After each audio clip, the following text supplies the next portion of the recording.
नमस्कार दोस्तों, रविंद्र सिंह भाटी कह रहे हैं कि जोजरी नदी अब एक जहर की धरना बन चुकी है और बात सिर्फ एक बयान की तक नहीं है। दोस्तों, तस्वीर और जो बढ़ाते हैं आंकड़े होते हैं वे चीख चीख कर हमें सच बता रहे हैं कि आपको याद दिला दे कि एक ऐसा आंदोलन ही छेड़ा गया है जिसका इंसाफ गांव वाले मांग रहे थे और कई महीनों से मांग रहे थे। उनका इंसाफ अभी तक नहीं मिला गांव वाले को। खेजड़ी पेड़ का इंसाफ, खेजड़ी पेड़ का मुद्दा, जो अवैध तरीके से पेड़ जो काटा जा रहा है, अवैध तरीके से पेड़ को जलाया जा रहा है, जो प्रशासन नहीं सुन रही थी, लेकिन रविंद्र सिंह भाटी हैं जो मैदान में उतरते हैं तो प्रशासन से अपनी बात को मनवा कर ही मानते हैं। आज हम ऐसे बात करने वाले हैं, जोजरी नदी जोधपुर में है जो जहर से बनी हुई है और पूरे गांव वाले उस जोजरी नदी से बहुत ही परेशान हैं। रविंद्र सिंह भाटी अब मैदान में उतर चुके हैं जोजरी नदी को लेकर। अब क्या कुछ करने वाले हैं, अपने जोरदार स्टेटमेंट दे दिए हैं। उन्होंने एक फेसबुक पेज पर पोस्ट भी की था। उन्होंने कहा है कि अगर यही हालत जो 2023 तक चलता रहा तो जोधपुर में पानी का पीने का नहीं बचेगा।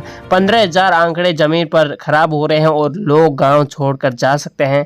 यह सिर्फ एक नदी की बर्बादी नहीं है, बात है, बल्कि हमारे जीवन जीने का एक तरीका है, संस्कृति है और पर्यावरण का भी एक मोल रखते हैं। रविंद्र भाटी ने कहा है कि ये भी जोड़ा है, हम गंगा को मानते हैं और उस पर हजारों करोड़ों रुपए खर्च करते हैं जो किसी भी हाल में होते हैं। लेकिन सवाल ये उठता है कि जो नदी छोटे गांव में देहात में होगी, जो बाकी क्षेत्र में नदी है, उनका मूल्य क्या होगा।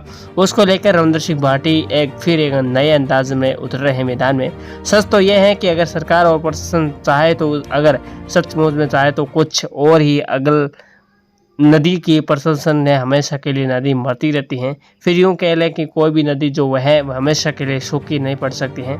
अगर प्रशासन जो अच्छी तरीके से उसकी देखभाल करे तो बस छो जाती हैं। कुछ समय के लिए हमें जोजरी नदी के फिर से जागना होगा।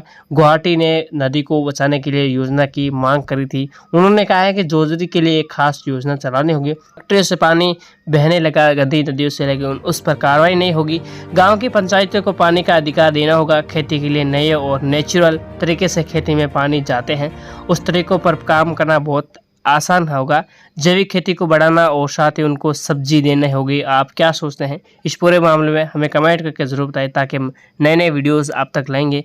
बहुत बहुत धन्यवाद।